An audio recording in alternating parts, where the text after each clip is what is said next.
गए हैं। जीके का 7वां क्वेश्चन, कोरोना महामारी ने टूरिज्म इंडस्ट्रीज को काफ़ी प्रभावित किया है। दार्जिलिंग में इस सेक्टर को 80% तक नुकसान हुआ है। हम दार्जिलिंग के बारे में बता रहे हैं। यह पश्चिम बंगाल का शहर है। दार्जिलिंग 2 तिब्बतीय शब्दों दर्जे, ब्रज और लिंग स्थान से बना है। इसका अर्थ ब्रज का स्थान है। दार्जिलिंग की खोज करीब 200 साल पहले हुई थी। नेपाल से युद्ध करते समय ब्रिटिश सैनिकों की टुकड़ी सिक्किम जाने का छोटा रास्ता तलाश रही थी और वह दार्जिलिंग जा पहुंची। यहाँ मैदानी इलाकों से कम तापमान होता है। यही वजह थी कि अंग्रेज़ों ने इसे हिल स्टेशन के रूप में डेवलप किया। यहाँ सबसे ज़्यादा तापमान जुलाई में 25 डिग्री सेल्सियस तक रहता है। पहले यह सिक्किम का एक भाग था, बाद में भूटान ने इस पर कब्जा कर लिया, लेकिन कुछ समय बाद सिक्किम ने इस पर फिर कब्जा कर लिया। 18वीं शताब्दी में इसे नेपाल ने जीत लिया, लेकिन 1817 में इसे ईस्ट इंडिया कंपनी को सौंप दिया। यहाँ रूसी भी आकर बसे, जिन्हें अफगानिस्तान के अमीर ने भगाया। बाद में अंग्रेज़ों ने इन अमीरों को हरा दिया। अंतर्राष्ट्रीय स्तर पर यह स्थान दार्जिलिंग चाय के लिए प्रसिद्ध है। इसे खास प्रोसेस से तैयार किया जाता है। यहाँ चाय की खेती 1856 से शुरू हुई थी। दार्जिलिंग हिमालय रेलवे यूनेस्को की हेरिटेज लिस्ट में है। इसे 1999 में हेरिटेज घोषित किया गया था। यहाँ स्टीम इंजन वाली ट्रेन चलती है। दार्जिलिंग में सक्शा मठ, माइकोडोट मठ, भुटिया बस्ती मठ, पीस पैगोडा, टाइगर हिल, द्वार ट्रेन, चाय के बागान जैसे कई टूरिज्म एट्रैक्शंस हैं। जीके का 8वां क्वेश्चन, किसान आंदोलन के कारण पुलिस ने NH9 और NH24 पर दिल्ली गाजियाबाद बॉर्डर को बंद कर दिया है। हम नेशनल हाईवे के बारे में बता रहे हैं। हाईवे बड़े शहरों को जोड़ते हैं। देश में 200 नेशनल हाईवे NH है। इनकी कुल लंबाई करीब 1,32,000 किलोमीटर है। यह दुनिया का दूसरा सबसे बड़ा रोड नेटवर्क है। देश के इंफ्रास्ट्रक्चर्स डेवलपमेंट में नेशनल हाईवे की अहम भूमिका है। इन्हें बनाने और इसके रखरखाव की जिम्मेदारी national highway authorities of India की है। देश में सबसे लंबा नेशनल हाईवे NH44 है। इसकी कुल लंबाई 3,745 किलोमीटर है। यह श्रीनगर से कन्याकुमारी तक है। इसका पूरा नाम NH7 है। देश में सबसे छोटा नेशनल हाईवे NH118 और NH548 है। ये 55 किलोमीटर लंबे हैं। NH118 झारखंड और NH548 महाराष्ट्र में है। देश की कुल सड़कों की लंबाई में नेशनल हाईवे की जिम्मेदारी सिर्फ 1.8% है, लेकिन ये कुल ट्रैफिक का 40% कंट्रोल करते हैं। लेह मनाली हाईवे दुनिया का दूसरा सबसे ज़्यादा ऊंचाई पर स्थित हाईवे है। यह हिमाचल प्रदेश में शिमला से लद्दाख के लेह को जोड़ता है। स्वर्गीय चतुर्भुज योजना के तहत नेशनल हाईवे को जोड़ा गया है। इसमें एक चतुर्भुज बनता है जो देश के बड़े औद्योगिक, कृषि और सांस्कृतिक केंद्रों को जोड़ता है। एक्सप्रेस वे नेशनल हाईवे से अलग है। नेशनल हाईवे जहां 2 से 4 लेन के होते हैं, वहीं एक्सप्रेस वे 6 से 8 लेन के होते हैं। देश में अभी 50 एक्सप्रेस वे हैं।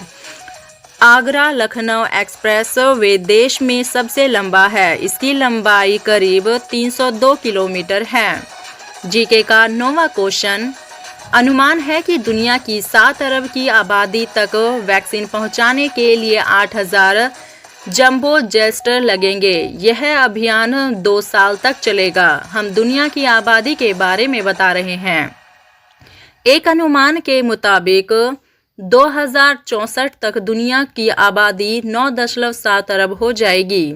2064 के बाद दुनिया की आबादी कम होने लगेगी और 2100 तक यह गिरकर 8.8 अरब हो जाएगी। 2019 में आई संयुक्त राष्ट्र की रिपोर्ट में अनुमान था कि सन 2100 तक दुनिया की आबादी के 10.9 अरब हो जाएगी। वॉशिंगटन यूनिवर्सिटी की नई रिपोर्ट में इस अनुमान को गलत बताया गया है। नई रिपोर्ट के मुताबिक साल 2100 तक 195 में से 183 देशों की आबादी में कमी आएगी। 23 देशों की आबादी तो आधी हो जाएगी और 34 देशों की जनसंख्या में 25 से 50% की कमी आएगी। अनुमान है कि साल 2100 तक चीन भारत के बाद जनसंख्या के लिहाज से दूसरे स्थान पर होगा, लेकिन भारत की जनसंख्या में बहुत बड़े बदलाव नहीं देखे जाएंगे। जीडीपी के लिहाज से भारत तीसरे पायदान पर होगा। जापान, जर्मनी, फ्रांस और ब्रिटेन दुनिया की 10 महत्वपूर्ण अर्थव्यवस्थाओं में बने रहेंगे। फिलहाल जनसंख्या के मामले में 1.37 अरब के साथ चीन दुनिया में पहले स्थान पर है, वहीं भारत 1.28 अरब के साथ दूसरे स्थान पर है। यह भी अनुमान है कि 2050 तक मुंबई की आबादी 4.24 करोड़ हो जाएगी। यह दुनिया का सबसे व्यस्त शहर हो जाएगा। तब दिल्ली की आबादी करीब 3.6 करोड़ होगी। जीके का 10वां क्वेश्चन, ऑस्ट्रेलिया के खिलाफ तीसरे वनडे में विराट कोहली ने सबसे तेज 12,000 रन बनाने का सचिन का रिकॉर्ड तोड़ दिया। दोनों के वनडे इंटरनेशनल के रिकॉर्ड के बारे में बता रहे हैं हम अभी। वनडे में सचिन के सबसे ज़्यादा 18,426 रन हैं। ये उन्होंने 4,083 मैच में बनाए। विराट 251 मैच में 12,040 रन बनाकर दूसरे नंबर पर हैं। सबसे तेज 8,000, 9,000, 10,000, 11,000, 12,000 रन बनाने का रिकॉर्ड भी विराट के नाम है। पहले यह रिकॉर्ड सचिन के नाम था। वनडे में सबसे ज़्यादा बार 50+ रन बनाने वाले भारतीयों में सचिन के बाद विराट का ही नंबर है। सचिन 145 बार और विराट 103 बार ऐसा कर चुके हैं। वनडे में औसतन के मामले में विराट सचिन से आगे हैं। सचिन ने 44.83 के औसत से रन बनाए हैं, जबकि विराट का औसत 59.31 है। वनडे इंटरनेशनल में सबसे ज़्यादा 49 शतक कर रिकॉर्ड सचिन के नाम है। 43 शतक के साथ विराट कोहली दूसरे नंबर पे है। सबसे ज़्यादा इंटरनेशनल सेंचुरी लगाने का रिकॉर्ड सचिन के नाम है। उन्होंने 100 शतक लगाए हैं। विराट अब तक 70 सेंचुरी लगा चुके हैं। ऑस्ट्रेलिया के खिलाफ वनडे में सबसे ज़्यादा शतक लगाने के मामले में भी सचिन का रिकॉर्ड कोहली के निशाने पर है। सचिन ने 9 जबकि विराट ने 8 सेंचुरी लगाए हैं। किसी एक टीम के खिलाफ सबसे ज़्यादा सेंचुरी के मामले में दोनों बराबरी पर हैं। विराट ने वेस्टइंडीज के खिलाफ और सचिन ने ऑस्ट्रेलिया के खिलाफ 9 सेंचुरी लगाई है। जीके का 11वां क्वेश्चन, 2 दिसंबर 1976 को फिदेल कास्त्रो क्यूबा के राष्ट्रपति बने थे। वे अमेरिका विरोधी बयानों के लिए जाने जाते हैं। हम फिदेल कास्त्रो के बारे में बता रहे हैं अभी। फिदेल कास्त्रो का पूरा नाम फिदेल अल्जेंड्रो कास्त्रो रूस था। उनका जन्म 13 अगस्त 1926 को क्यूबा के बिनर में हुआ था। 25 नवंबर 2016 को उनकी मौत हो गई थी। ब्रिटेन की महामारी एलिजाबेथ II और थाईलैंड के राजा भूमिबोल आदित्यो देज के बाद कास्त्रो दुनिया के तीसरे सबसे लंबे समय तक राज करने वाले राष्ट्रीय प्रमुख रहे। कास्त्रो ने 1956 में क्यूबा के तानाशाही फुल्लो-ग्लियोसी बस्तियों के खिलाफ गुरिल्ला वॉर छेड़ा था और 1959 में क्यूबा की सत्ता पर काबिज हो गया। वे 1956 से 1976 तक प्रधानमंत्री और 1976 से 2008 तक राष्ट्रपति रहे। बीमारी के कारण उन्होंने जुलाई 2008 में भाई राउल कास्त्रो को सत्ता सौंप दी थी। कास्त्रो का दावा था कि अमेरिकी खुफिया agency central intelligence agency CIA ने 634 बार उनकी हत्या की साजिश रची थी। कास्त्रो ने डुविट की आइजनहावर से लेकर बिल क्लिंटन तक 11 अमेरिकी राष्ट्रपतियों का सामना किया। George W. बुश के दौर पर उनका सबसे ज्यादा विरोध हुआ। कास्त्रो के नाम संयुक्त राष्ट्र में सबसे लंबा भाषण देने का गिनीज रिकॉर्ड है। वे 29 दिसंबर 1960 को यहाँ 4 घंटे 29 मिनट तक बोले थे। कास्त्रो पंडित जवाहरलाल नेहरू से भी प्रभावित थे। वे 1973 और 1983 से भारत भी आए थे। तब प्रधानमंत्री इंदिरा गांधी ने उनका जोरदार स्वागत किया था। जीके का 12वां क्वेश्चन, बिटकॉइन 2002 के रिकॉर्ड्स लेवल पर पहुंच चुका है।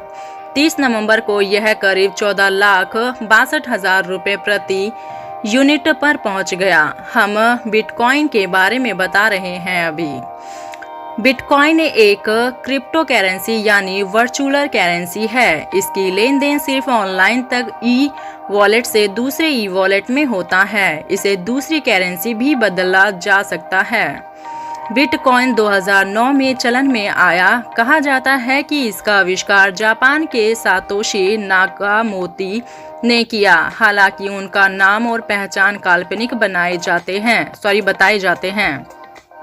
इसका लेन देन पीयर टू पीयर नेटवर्क पर आधारित है, यानी एक अकाउंट से दूसरे अकाउंट तक बिना सर्वर के पहुंचता है। सिर्फ इंटरनेशनल कनेक्शन चाहिए। बिटकॉइन की कीमत दूसरी दुनिया में एक समान होती है। उदाहरण के लिए दुनिया भर में 30 नवंबर को एक बिटकॉइन $19,860 के बराबर था। बिटकॉइन की सबसे छोटी करेंसी सातोशी है। 10 करोड़ सातोशी का एक बिटकॉइन होता है। किसी भी करेंसी सामना या सर्विस के बदले बिटकॉइन खरीद जा सकते हैं। इस पर किसी देश, बैंक या अथॉरिटीज का कंट्रोल नहीं है। इसमें पैसा लगाना जोखिम भरा भी रहता है। कई बार इसकी कीमत कुछ घंटों में 40 से 50% तक गिर चुकी है।